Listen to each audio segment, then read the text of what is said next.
재혼이 실패하는 이유는 남녀의 목적이 다르기 때문이다라는 말이 있습니다. 여러분의 생각은 어떠신가요? 이혼 후 혼자 지내는 시간이 길어지면 문득 결혼 생활이 그리워질 때가 있습니다. 그렇게 많은 분들이 친구들이나 자식들로 채워지지 않는 외로움을 이성으로 채우기 위해 재혼을 결정합니다. 하지만 실패한 재혼 부부의 사례가 많다 보니 아무래도 망설여지는 것이 현실인데요. 오늘은 많은 전문가들과 철학자들의 조언을 토대로 재혼 전 체크해야 하는 것과 재혼의 목적에 대해 알아보겠습니다.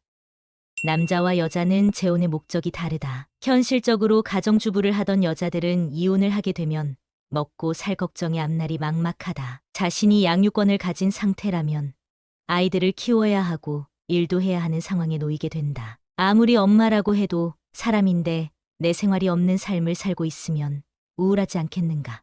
게다가 내 노후는 계획하지도 못할 정도로 현실이 힘든 경우가 많을 것이다. 그렇기 때문에 여자들은 대부분 내 생활을 책임져 줄 수 있는 남자를 1순위로 찾는다. 내 외로움도 해소할 수 있고 경제력에도 도움이 되는 남자를 만나 안정된 노후를 살고 싶기 때문이다. 따라서 경제력이 따라주는 사람을 만나면 행복한 재혼 생활을 하게 될 수 있을 것이라고 착각한다. 하지만 이 문제만을 해소하기 위해 무턱대고 재혼했다가 또 다시 이혼하게 되는 여자들을 많이 봤다. 남자들이 재혼하기를 꺼려하는 이유 1위가 바로 돈을 보고 다가오는 것이 두렵기 때문이다. 또한 여자들은 진정한 사랑을 찾기 위해 재혼을 선택하곤 한다. 하지만 여러분들도 알다시피 연애 감정과 결혼 생활은 별개이다. 길어야 3개월이다. 이 남자가 나를 영원히 사랑할 것이라는 착각이 스스로를 더 힘들게 만드는 것이다. 남자에게 기대어 의존하려는 생각으로 재혼을 결심한다면 여러분은 돌이킬 수 없는 실수를 하는 것이다. 남자의 재혼 목적이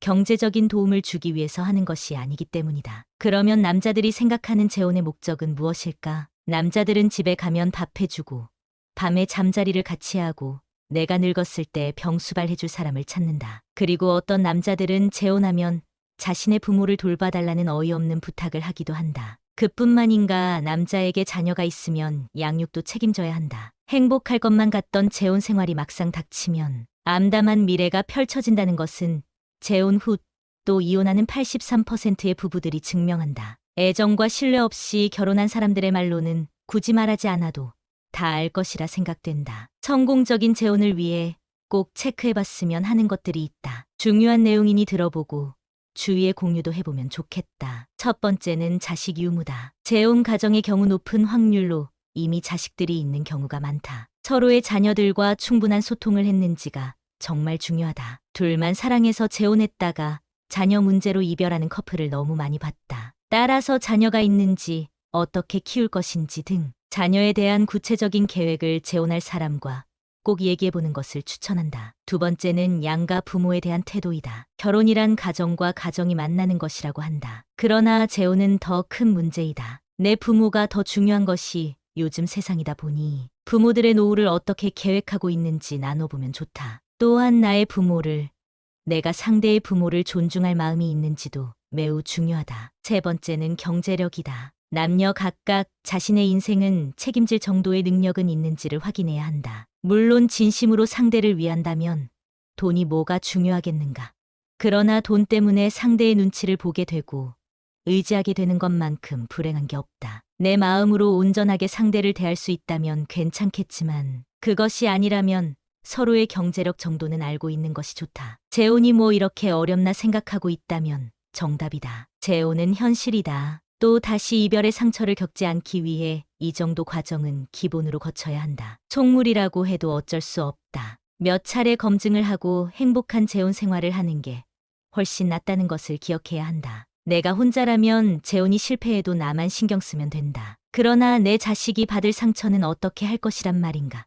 또 다시 같은 실수로 같은 상처를 받을 바에야 혼자 사는 것이 100배 낫다. 요즘에는 혼자서도 할 수 있는 것이 많다. 마음만 먹으면 어디든 여행을 다녀올 수도 있고 취미 동호회에 가입하면 많은 사람들과 어울릴 수도 있다. 혼자 살아 외로운 마음을 사람을 통해 채우려고 하지 마라. 자존감이 낮아지면 똥파리만 주위에 꼬이게 된다. 날 어떻게 한번 해보려는 사람들이나 나를 아래로 보는 것들 말이다. 내가 약한 상태라면 옆에 있는 사람이 떠날까봐 마음 졸이게 되고 끌려다니게 된다. 충분히 혼자서도 행복하게 살 수 있는 인생을 이런 사람들 때문에 허비하지 않길 바란다. 타인의 시선을 의식하지 말고 혼자라도 의미 있는 시간을 보내라. 먼저는 당신의 몸과 마음이 건강해지는 것이 우선이다. 혼자가 된 중년들은 말한다. 혼자 사는 인생, 단점보다 장점이 더 많다고. 마음 맞는 이성과 가끔 식사하고 차도 마시고 여유 있을 때 여행도 다니며 사니 너무 행복하다고 한다. 독일의 한 철학가는 둘이서 괴로운 것보다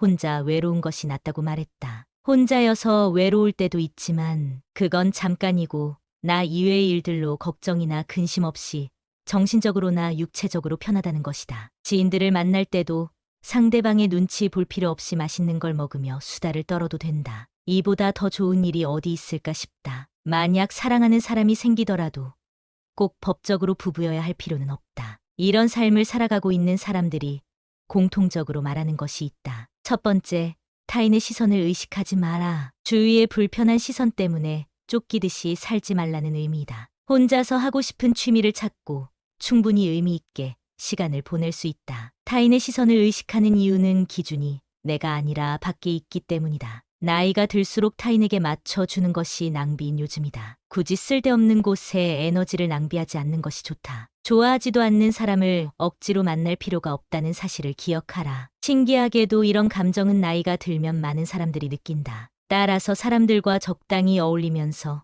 혼자만의 시간을 즐기는 연습을 하라. 두 번째, 혼자 있는 시간을 외롭다고 느끼지 마라. 외로움은 혼자 있는 상태에서 나타나는 당연한 감정이다. 이 감정 때문에 우리는 항상 사람들을 만나야 된다는 강박이 생기게 된다. 나의 외로움을 사람을 통해 해소하려고 하지 마라. 사람을 만나서 외로움을 해결하려다가는 오히려 내가 상대에게 의존하게 된다. 상대에게 의지하려는 행동이나 에너지를 나에게 집중해야 한다. 공허함이란 우리가 일상적으로 느끼는 감정이므로 혼자 있는 방법을 배워야 할 필요가 있다. 내가 혼자 있을 때 무엇을 하면 재밌어 하는지 찾아라. 그리고 나의 공허함이나 외로움을 타인에게서 채우려 하지 마라. 혼자 있는 방법을 찾고 적응하면 오히려 자유를 만끽할 수 있을 것이다. 혼자서도 즐겁게 살아나갈 수 있는 여러분의 삶을 응원합니다. 행복한 재혼 생활을 장담할 수 없다면 혼자서 행복하게 사는 것도 좋은 방법입니다. 많은 분들이 제게 댓글로 말씀해 주신 것처럼 혼자서 걱정 없이 사는 것이 요즘 유행인 것 같습니다. 앞으로의 행복한 인생을 위해 오늘 영상을 다시 한번 시청해 보세요. 주위에 이 내용이 필요하신 분이 있다면 공유해 주시면 감사하겠습니다. 남녀의 재혼 목적은 다르기 때문에 재혼을 생각하고 있다면 꼭 이 영상에 나오는 확인 사항을 체크해 보세요. 또한 상대의 좋은 면만 보지 말고 사랑 하나로 재혼을 결심하지 말고 자존감이 낮다고 아무나 만나지 마세요. 여러분은 그 자체로 충분히 빛나는 사람들입니다. 구독과 좋아요는 제 채널에게 주는 사랑의 표현입니다. 댓글로 여러분의 상황을 공유하며 서로 나눠보세요.